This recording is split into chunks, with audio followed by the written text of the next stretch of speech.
I never imagined that booking a cozy Airbnb for a weekend getaway could unravel into a nightmare.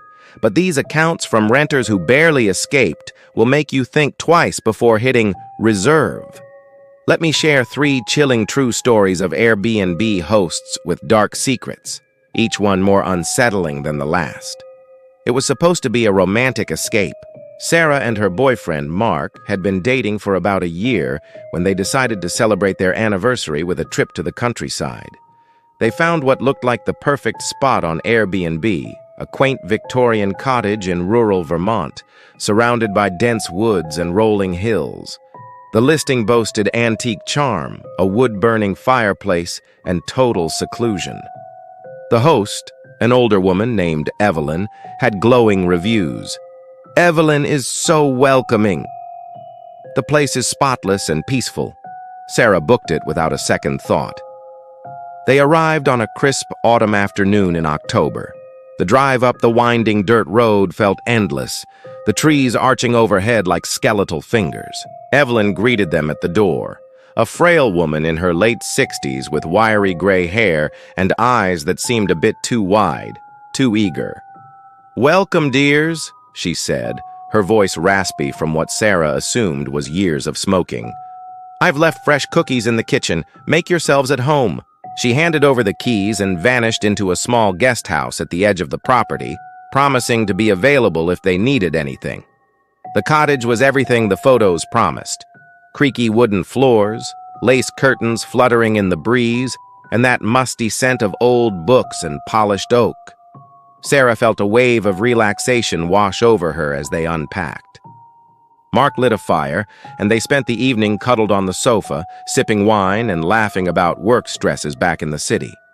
But as night fell, the isolation hit harder. No cell service, no neighbors for miles, just the wind whispering through the leaves outside. That first night, Sarah woke around 2 a.m. to a faint scratching sound. It was subtle, like nails on wood, coming from behind the bedroom wall. She nudged Mark, but he mumbled something about squirrels and rolled over. The temperature had dropped, the air chilly despite the blankets. She lay there, staring at the ceiling, her heart beating a little faster. The scratching stopped after a few minutes, and she dismissed it as the house settling. The next morning, they explored the area, hiking nearby trails and picking apples from a wild orchard. Evelyn stopped by with a basket of homemade jam, chatting amiably about the history of the house. "Built in 1890, she said proudly. "My family has owned it for generations. Lots of stories in these walls." Sarah smiled politely, but something about Evelyn's gaze lingered too long, as if she were memorizing their faces. By evening, the unease crept back. While cooking dinner, Sarah noticed a small vent high on the kitchen wall, partially hidden behind a cabinet. It looked out of place, like it had been added recently. Mark joked about it being a peephole for ghosts, but Sarah felt a prickle on her neck. Later, as they ate, she heard it again. That scratching, now accompanied by a soft, rhythmic thumping, like footsteps in a confined space. Unable to sleep that night, Sarah got up for water. The house was pitch black, the only light from the moon filtering through the windows. As she passed the hallway mirror, she froze. In the reflection, she thought she saw a shadow move behind her, a fleeting shape darting into the darkness. Her skin crawled with goosebumps, the air suddenly thick and cold. She hurried back to bed, telling herself it was just her imagination. The tension built on their third day.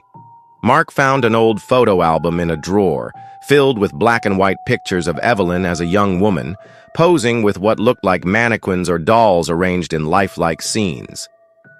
"Weird hobby," he said, but Sarah's stomach twisted. That night, the sounds intensified, whispers now faint and indistinct, murmuring through the vents. "They're here, watching." Panicked, Sarah searched the house. In the attic, behind boxes of dusty relics, she discovered a hidden door. It led to a narrow crawl space between the walls, lined with peepholes drilled into every room. And there, huddled in the dim light of a flashlight, was Evelyn, curled up with a notebook, scribbling notes. Her eyes met Sarah's, wild and unrepentant. "I'd just like to watch," she whispered, "to know their secrets." They fled that night, driving through the darkness until they found a hotel. Police later investigated, finding Evelyn's journals detailing years of spying on guests, recording their conversations, their intimacies, their vulnerabilities. She claimed it was harmless, a way to feel connected after losing her family. But Sarah still hears those whispers in her dreams, wondering what secrets Evelyn uncovered about her. When Jake decided to travel solo after his breakup, he craved solitude. A software engineer from Seattle, he booked an Airbnb in a quiet suburb of Chicago, a modest bungalow owned by a host named Harold, described as a retired mechanic who loved tinkering in his garage. The reviews were solid. Harold is quiet but helpful.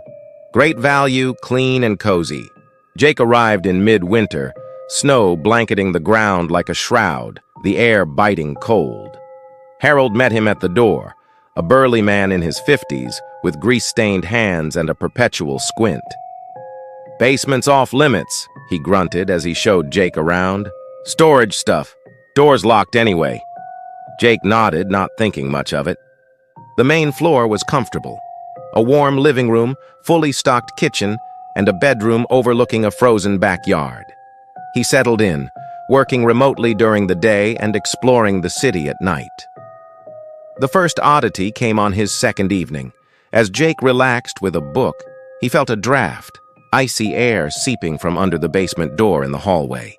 The handle was cold to the touch, frost forming on the metal. He shrugged it off as poor insulation, but that night, sleep evaded him. Around midnight, a low hum started, vibrating through the floorboards like distant machinery. It pulsed rhythmically, lulling yet unnerving, accompanied by a faint metallic clink. The next morning, Jake mentioned it to Harold over coffee. The host paused, his eyes narrowing. "Old furnace acting up. I'll fix it." But the sounds persisted, growing louder each night. On the third day, while Harold was out, Jake's curiosity won. He tried the basement door, locked, as promised. But peering through the keyhole, he saw only darkness, though he swore he heard breathing, slow and labored. That afternoon, the power flickered during a snowstorm, plunging the house into silence. Jake used his phone's flashlight to navigate, but as he passed the basement door, he heard it. A soft whimper like a child in pain. His blood ran cold, the air heavy with a musty metallic scent. He banged on the door. "Hello? Is someone there?" Silence, then a scratch. Nails dragging down wood. Terrified, Jake called the police, but the storm delayed them. In the meantime, he searched Harold's room, finding a hidden drawer with old newspaper clippings, articles about missing persons from the area, dating back decades. One photo showed a young boy who looked eerily like Harold, reported vanished in the 1980s. When Harold returned, he found Jake waiting with a crowbar. "What's down there?" Jake demanded. Harold's face twisted in rage, but then crumpled. "My brother!" he confessed, voice breaking. He never left. Accident when we were kids. I couldn't let go." The basement revealed the horror, a makeshift room where Harold had kept his brother's remains, preserved in a grotesque shrine, surrounded by machines to keep him company. Fans humming, recordings of childhood laughter. Police confirmed the skeleton was Harold's sibling, dead from a fall years ago. Harold had been living with the secret, renting the house to feel normal, but the guilt manifested in those nightly sounds. Jake left Chicago the next day, but the whimper echoes in quiet moments, a reminder that some hosts hide more than clutter in their basements. Emily was a travel blogger, always chasing unique stays. For her latest post, she chose an Airbnb in New Orleans' French Quarter, a historic apartment in a Creole townhouse, hosted by Marguerite, a local artist in her 40s. Reviews praised the authentic vibe and artistic touches. Emily arrived on a humid summer evening, the air thick with jasmine and distant jazz. Marguerite welcomed her with a glass of sweet tea, her smile warm but her eyes distant, shadowed. "The place has character," she said. "Sometimes it talks back." Emily laughed it off as quirky charm. The apartment was stunning. High ceilings, exposed brick, and Marguerite's paintings adorning the walls, abstract figures that seemed to shift in the light. The first night passed uneventfully, though Emily felt watched, the hairs on her arms standing up in the still heat. She blamed the humidity, but on the second day while editing photos, she heard it. A faint echo of her own voice, repeating words she'd said earlier. "This place is perfect," it murmured from the empty bedroom. Chilled, she checked for devices, finding none. Tension mounted as the echoes grew.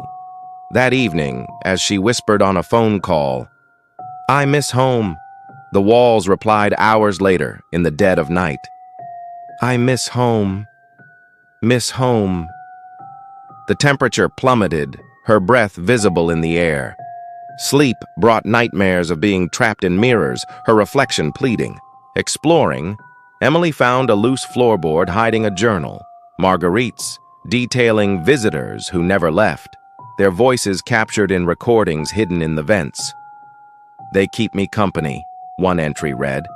"Their secrets are mine now." Confronting Marguerite, Emily learned the truth.